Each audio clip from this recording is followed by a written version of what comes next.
Permulaan bangsa Eropa mulai mengenal Asia adalah sejak mereka datang ke Timur Tengah pada abad ke-12 hingga ke-13. Pada masa itu, Eropa bukanlah wilayah yang maju seperti sekarang. Bahkan pada waktu itu, Portugis dan Spanyol masih dikuasai Islam. Bahkan pada tahun 1453, bangsa Turki berhasil merebut Konstantinopel sebagai pusat perdagangan rempah-rempah sehingga Turki menguasai daerah Timur Tengah yang merupakan jalan dagang antar Eropa dan Asia.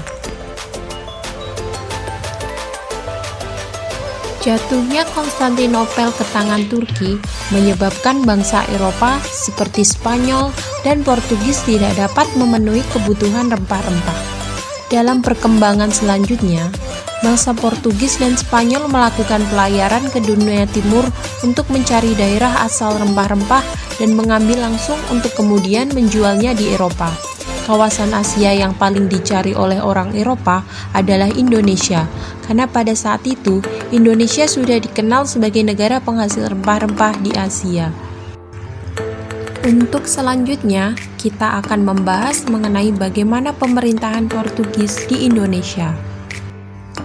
Alfonso de Albuquerque merupakan seorang pelaut Portugis terkenal yang berperan dalam pembentukan pemerintahan kolonial Portugis di Asia. Malaka merupakan daerah yang sangat strategis karena banyak terdapat sumber rempah-rempah, sehingga ekspansi Portugis pada tahun 1511 diarahkan ke Malaka. Dasar penjajahan Portugis adalah imperialisme kuno, yaitu mengutamakan kekayaan, keagamaan, dan kejayaan, atau yang sering kita kenal dengan sebutan 3G, yaitu Gold, Glory, dan Gospel. Dalam rangka mencapai tujuan imperialismenya, Portugis di Indonesia melakukan tindakan-tindakan seperti berikut. 1. Memonopoli perdagangan dengan cara memaksa rakyat Indonesia untuk menjual barangnya kepada Portugis dengan harga yang ditentukan oleh Portugis. Kedua, menyebarkan agama Kristen Katolik. Dan yang ketiga, yaitu melakukan campur tangan terhadap pemerintahan raja yang sedang berkuasa. Dalam hal ini, pengangkatan Raja Portugis selalu berusaha turut campur tangan di dalamnya. Dalam perkembangannya, dengan segala siasat yang dilakukan oleh Portugis, akhirnya pada tahun 1641, Malaka direbut oleh Belanda dan dimulai babak baru kolonialisme Belanda di Malaka. Selanjutnya yaitu pemerintahan Belanda di Indonesia. Para penjelajah Belanda pertama kali masuk ke Kepulauan Nusantara pada tahun 1595 dengan 4 buah kapal, 64 pucuk meriam, dan 249 awak yang dikomandoi oleh Cornelis de Houtman. Rombongan Cornelis de Houtman sampai di Banten setahun setelahnya, atau 1596. Dari Banten, rombongan ini melanjutkan pelayaran ke arah timur dengan menyusuri pantai utara Jawa hingga ke Bali. Cornelis de Houtman dikenal sebagai kapten kapal yang bertabiat buruk.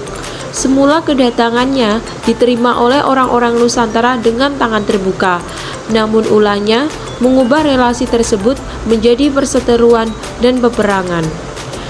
Sebenarnya, baik Spanyol dan Portugis mencoba merahasiakan keberadaan Kepulauan Nusantara dari bangsa lain di Eropa. Namun, terdapat awak kapal asal Belanda dalam kapal Portugis yang melakukan penjelajahan. Orang-orang inilah yang membuat catatan terperinci tentang seluk-seluk, beluk strategi, kelebihan, dan kekurangan pelayaran yang dilakukan Portugis. Pada tahun 1596, Belanda mulai datang ke Banten di bawah pimpinan Cornelis de Houtman. Kedatangan yang pertama ini diikuti oleh kedatangan rombongan Belanda selanjutnya yang akhirnya menyebabkan persaingan perdagangan dan penguasaan rempah-rempah di antara para penguasa Belanda.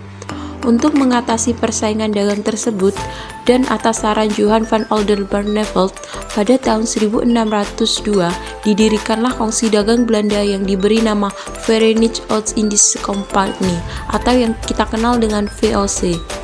Adapun tujuan Belanda mendirikan VOC adalah yang pertama, menghindarkan persaingan antara pengusaha Belanda. 2. Mendapatkan keuntungan sebesar-besarnya. Yang ketiga, agar mampu bersaing dengan kongsi dagang dari bangsa lain seperti Portugis dan Spanyol.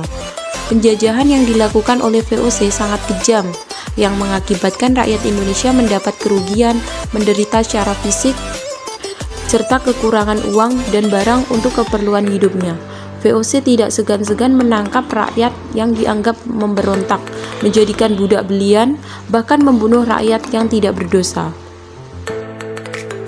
Setelah berkuasa cukup lama di Indonesia, dalam perkembangan selanjutnya, VOC mengalami kemunduran yang disebabkan oleh berbagai faktor, diantaranya yaitu 1. Merebaknya tindakan korupsi di kalangan para pegawai VOC.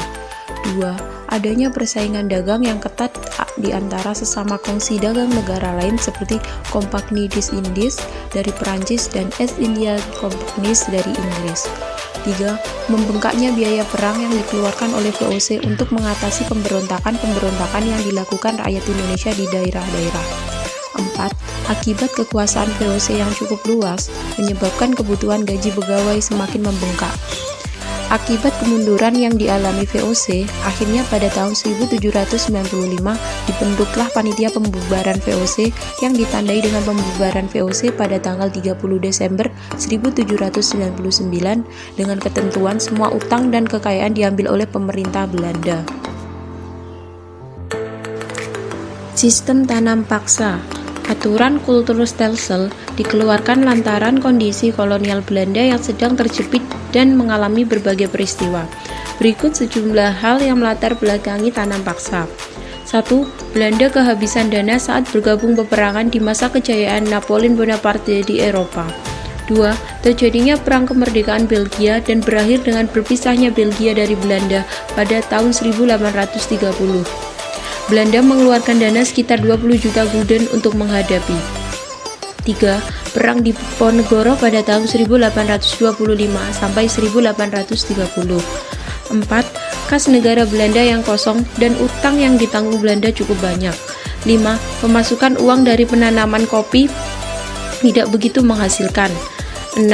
Belanda gagal menerapkan gagasan liberal pada tahun 1816 sampai 1830, yakni dalam mengeksploitasi tanah jajahan agar memberikan keuntungan yang besar bagi negeri induk. Akibat dari kegiatan tanam paksa, rakyat Indonesia menderita miskin yang berkepanjangan. Kelaparan dan kematian terjadi di mana-mana. Bagi Belanda ini merupakan ladang ekonomi yang banyak mendapatkan keuntungan yang menyebabkan kas Belanda yang asalnya kosong dapat dipenuhi kembali. Kekuasaan Inggris di Indonesia. Tidak lama setelah kepergian Gubernur Jenderal Daendels dari Indonesia, Jawa diduduki oleh Inggris dalam tahun 1811. Zaman pendudukan Inggris ini hanya berlangsung selama 5 tahun, yaitu antara tahun 1811 dan 1816. Peristiwa Belanda menyerah kepada Inggris